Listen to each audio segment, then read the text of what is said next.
Coming up, a shooting in central Sioux Falls Monday afternoon sent 3 people to the hospital. We hear from police and someone who lives in the neighborhood where it happened. And preparing for a busy holiday week with even more traffic for the fireworks celebration at Mount Rushmore. How Highway Patrol is working to keep the roads safe. Good morning, this is Kelly Land on the go with all you need to know in news and weather as you start your day. Sioux Falls police are investigating a shooting that sent 3 people to the hospital Monday afternoon. It happened at a house on the corner of 1st and Prairie Avenue. The first reports of gunshots came in around 3 p.m. yesterday. Police say 3 people with gunshot wounds were taken to the hospital. No word yet on their condition. Once the call came out about the shooting, we had a lot of officers that were in this area in a very short amount of time. Clemens said that according to an initial report, the victims are a man and 2 women. Last night, we visited the neighborhood and spoke with someone who lives there.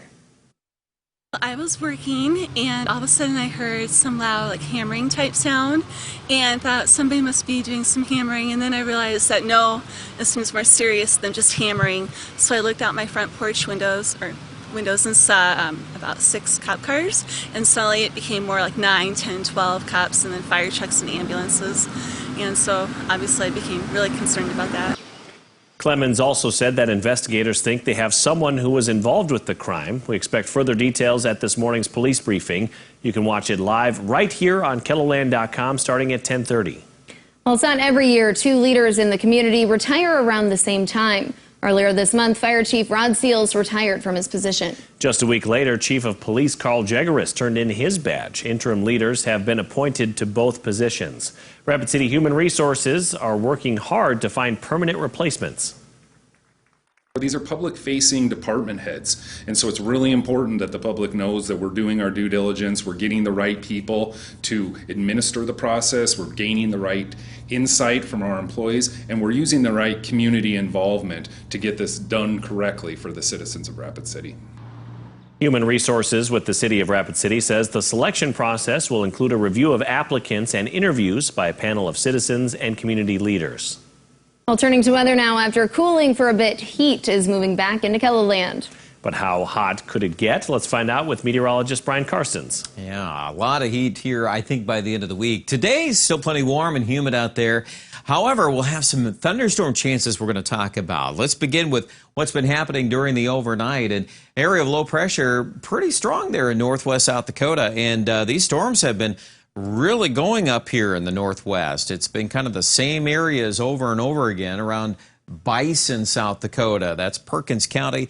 Not reflected on this map, but you do see the yellow there painted in that spot north of Faith. There's 3 inches of rain up in that area. Sioux Falls, nothing yet, but boy, all that humidity makes you think there must be some storm chances around the corner, and that's exactly right. Later today, and especially this evening, we'll see that yellow area painted on your screen, likely filling in with thunderstorms, and we'll talk about the tracks on those in just a couple minutes. Thanks, Brian. President Donald Trump is set to attend the Independence Day celebration at Mount Rushmore and will receive a gift designed and created right here in South Dakota.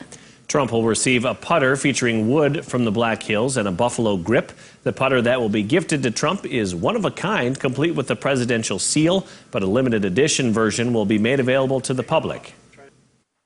We'll be able to customize the putter with pretty much any logo, but it will be a South Dakota made putter. Westra came up with the idea for a putter, but the club was designed and engraved by Monty Albertson.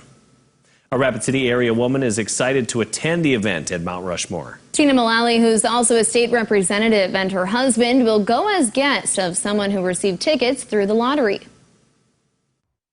To have a sitting president attend, it's an opportunity I would not want to give up or to miss at all. And she is also excited for the fireworks to make a return. The 4th of July weekend is still several days away, but it'll be a busy week on the interstates. President Donald Trump plans to kick off Independence Day at Mount Rushmore on July 3rd. This will be the first fireworks display at the site since 2009. The Highway Patrol is expecting more people on the interstates traveling to the big event. Troopers say even though there will be extra traffic, the rules stay the same. Every single day when you're driving on the highway, you need to pay full attention to what you're doing, put the cell phone down.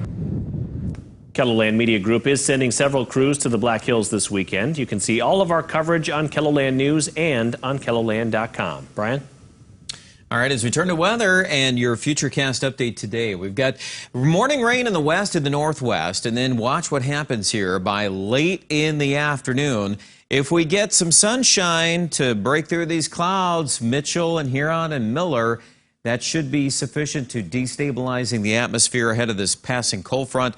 And FUTURECAST wants to kind of ignite some storms there around Chamberlain. And I think that whole zone around PIERRE Winter is also susceptible to that. Sioux Falls, not so much during the early evening. I think we'll watch most of that to the west through 9 o'clock. And then I'm kind of thinking timeline-wise, we're going to push this after dark into Sioux Falls. So, again, it's not necessarily a complete line there, but if we're going to be watching storm chances, 70% chance of rain, Aberdeen's in that, Huron, Mitchell, Sioux Falls even will get a 70% chance of rain. And then we'll see how some of that holds together. I'm still a little concerned about Ortonville and that area there in west central Minnesota, if this thing all holds together or if it becomes more of a broken line farther east. I know our friends in northwest Iowa, too, could use a little rain farther south, and we'll see some of that in the forecast. Let's check out the numbers today. Sioux Falls 87.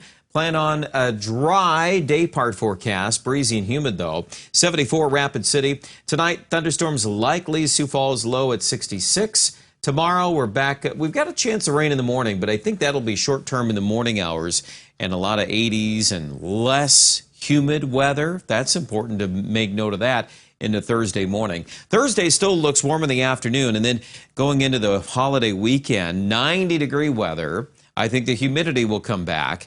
Now, the tricky part is where to weave in these thunderstorm chances. And we're kind of getting into that kind of pattern now where we don't have these big defined fronts. Instead, we're going to have some of these overnight storms, and they'll kind of ride the ridge or the edge of the heat.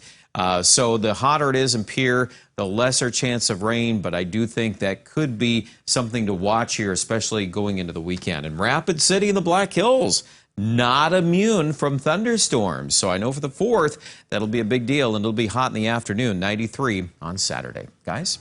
All right, thanks, Brian, and thanks for joining us for KELOLAND on the Go. Be sure to join us on air from midday in KELOLAND. Until then, you can get up to the minute developments right here on KELOLAND.com. Now go have a great day.